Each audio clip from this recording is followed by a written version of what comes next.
Allez, comme chaque semaine, on retrouve Fanny Arési, notre Love Coach. Salut Fanny. Hello Gaëtan. Alors après les célibataires la semaine dernière, on va s'intéresser à vous les couples et on va parler de l'épanouissement sexuel. Exactement, parce que c'est très important. On n'ose pas en parler, hein. C'est tabou le sexe, on dit rien. Mais Moi non. en ce moment, quand même non. Il y a quelques années c'était tabou, mais en ce moment, non, on en parle quand même, non? Oh, ça Non dépend. Non, Ouais. ça dépend. Ça reste quand même encore pas mal tabou. Il y a Ok. pas mal de gens qui restent un peu outrés quand on ose parler de sexualité. D'accord. Et non, moi j'en parle sans problème. Il y a aucun Faut souci. être ouvert à ça après tout. Pardon Faut être ouvert à ça, c'est naturel. Mais c'est naturel et puis on en a besoin.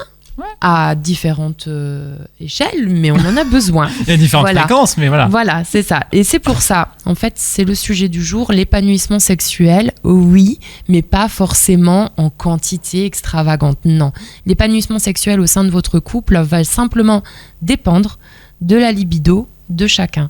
Et c'est pour ça que c'est très important de trouver quelqu'un qui a la même libido que vous, ou approximativement, parce que si vous êtes trop demandeur, que l'autre l'est beaucoup moins.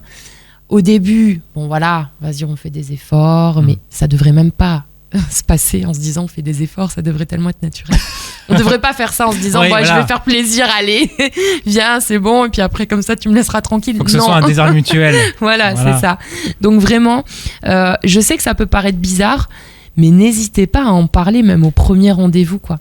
C'est important parce qu'après, bah voilà, ça donne des couples qui bien souvent s'entendent plus à ce niveau-là parce que un des deux a peut-être une libido un peu débordante et forcément, on se sent plus à l'aise. Alors dès le premier rendez-vous, faut en parler. Ah bah oui. Ouais. Ouais. Souvent on a dit au Mais on premier peut en rendez-vous, parler. bon, Mais faut on peut en rester parler correct. sans pour autant avoir l'impression de passer une visite chez le gynéco. Hein. C'est quelque chose qu'on... Alors ta position préférée dès le début, non? Voilà. Non, on peut en parler très naturellement, en rigolant, en mettant un peu d'humour. Enfin, voilà, il faut vraiment pas se sentir gêné. Après, évidemment, si vous voyez que la personne en face de vous, est plutôt gênée, à ce moment-là, vous prenez un peu plus de pincettes. Mais il n'y a pas de mal à se dire les choses. Ouais, il faut en parler. Effectivement, pour être sur la même longueur d'onde, la même C'est fréquence, important. tu le disais, c'est vrai. C'est Vaut ça. mieux en parler. Voilà. Et ben voilà pour ces conseils. Merci Fanny.